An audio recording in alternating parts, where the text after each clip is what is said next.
मैं भगवान को नहीं मानता क्योंकि मैं सत्य को मानता हूँ और जहाँ सत्य होता है वहाँ मान्यता की कोई ज़रूरत नहीं रहती। मानना अंधकार की आदत है, जानना प्रकाश की क्रांति। भगवान को मानना पड़ा क्योंकि मनुष्य डर गया मृत्यु से, अकेलेपन से, शून्य से। और जब मनुष्य डरता है तो वह कल्पना करता है।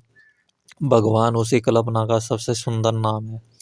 और जब मैं यह कहता हूँ तो तुम घबरा जाते हो। तुम्हें लगता है अब कुछ टूट जाएगा, अब आधार चला जाएगा, अब जीवन निरर्थक निरर्थक हो जाएगा। लेकिन मैं तुमसे पूछता हूँ, क्या अब तक भगवान को मानकर तुम जाग गए?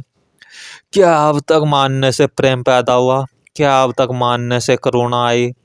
या केवल डर आया, अपराध बोध आया और एक झूठी संतावना आई? ध्यान से सुनो, भगवान को मानना धर्म नहीं है, भगवान को मानना डर की राजनीति है। आदमी कांपता है मृत्यु से, अकेलेपन से, अराजकता से। और जब वह कांपता है वह किसी पिता की कल्पना कर लेता है जो ऊपर बैठा है, जो सब ठीक कर देगा। यह बचपन का मनोविज्ञान है। मैं तुमसे बचपन छीनना चाहता हूँ, मैं तुम्हें परिपक्व करना चाहता हूँ। जिस दिन तुम भगवान को मानना छोड़ दोगे उसी दिन पहली बार प्रार्थना संभव होगी, क्योंकि तब प्रार्थना मांग नहीं होगी, धन्यवाद होगी। तब तुम कुछ मांगोगे नहीं, तुम बस नतमस्तक हो जाओगे इस विराट रहस्य के सामने। मैं नास्तिक नहीं हूँ, मैं आस्तिक भी नहीं हूँ, मैं केवल जागरण की बात करता हूँ। भगवान को मत मानो, लेकिन जीवन को पूरी गहराई से जियो। और अगर कभी मौन में कुछ घट जाए तो उसे नाम मत देना, नाम देते ही वह मर जाएगा। मैं नास्तिक नहीं हूँ जिस अर्थ में मैं तुम्हें समझाते हुए मैं नकार नहीं रहा हूँ। मैं केवल झूठे सहारों को गिरा रहा हूँ। मैं क्या रहा हूँ, भगवान को मानो मत, भगवान को जानो। क्योंकि जानने के लिए पहले मान्यता को मानना होगा। जब तुम कहते हो मैं भगवान को मानता हूँ, उसी क्षण तुम खोज बंद कर देते हो। मान्यता खोज का अंत है। भगवान को मानने वाला व्यक्ति धार्मिक नहीं होता, वह केवल परंपरागत होता है। धर्म का जन्म विश्वास से नहीं होता, अनुभव से होता है। बुद्ध ने नहीं कहा भगवान को मानो, महावीर ने नहीं कहा भगवान को मानो, मैंने भी नहीं कहा, क्योंकि जिसने जाना उसे मानने की आवश्यकता नहीं रही।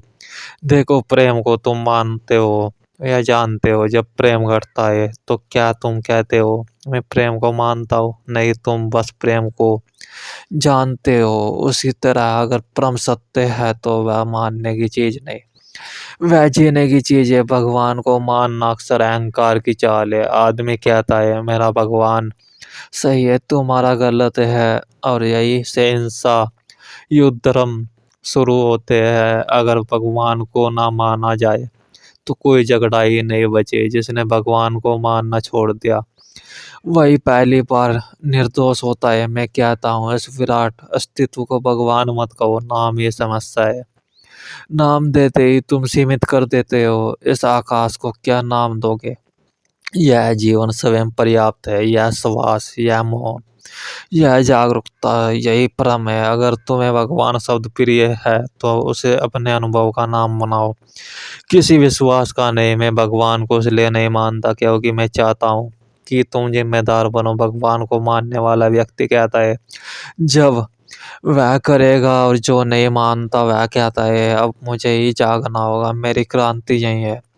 जिस दिन तुम भगवान को मानना छोड़ दोगे उसी दिन तुम जीवन को पहली बार गहराई से जीना शुरू करोगे, क्योंकि तब कोई स्वर्ग का लालच नहीं, कोई नरक का डर नहीं, केवल एक क्षण और पूरी तीव्रता से। और याद रखना, मैं भगवान के खिलाफ नहीं हूँ, मैं केवल झूठे भगवानों के खिलाफ हूँ। असली परमात्मा को मानने की जरूरत नहीं होती, वह तब प्रकट होता है जब तुम पूरी तरह से मौन हो जाते हो। भगवान है भी, यह भी तुम्हें पता नहीं। कोई प्रमाण है तुम्हारे पास भगवान के होने का? आज तक कोई प्रमाण नहीं दे सकता, और जो भी प्रमाण दिए हैं सब खंडित किए जा सकते हैं। जरा ये तर्क की जरूरत है, जरा सी बुद्धि की जरूरत है। इतनी गरीबी है दुनिया में, इतनी बीमारी है दुनिया में, आधे से ज़्यादा दुनिया भूख से मर रही है और तुम कहते हो भगवान सर्वशक्तिमान है। इसका तो मतलब यह हुआ कि वह इसी तरह चाहता है कि हो यह भीख मंगे सड़कों पर, यह बिना दूध मिले हुए बच्चे, चारों तरफ फैली हुई भूखमरी और बीमारी और दरिद्रता जरूर सर्वशक्तिमान भगवान का प्रमाण देता है। यह सबको सर्वशक्तिमान, यह लंगड़े लूले बच्चे क्यों पैदा होते हैं, यह अंधे बच्चे क्यों पैदा होते हैं, यह बुद्धि से रुग्ण बच्चे क्यों पैदा होते हैं, तुम्हारा सर्वशक्तिमान भगवान इतना भी नहीं कर सकता? क्या तुम्हारे पास आधार है कि तुम कहो भगवान सर्वशक्तिमान है और तुम तो यूं कह रहे हो जैसे कि बात बिल्कुल सीधी है। हम मनुष्य में जो भी व्यक्ति आगे बढ़कर संबोधि को प्राप्ति कर लेता है, यानी बुद्धत्व को प्राप्त कर लेता है, वह भगवान बन सकता है, क्योंकि वह सृष्टि को जान चुका होता है, ब्रह्मांड को समझ चुका होता है।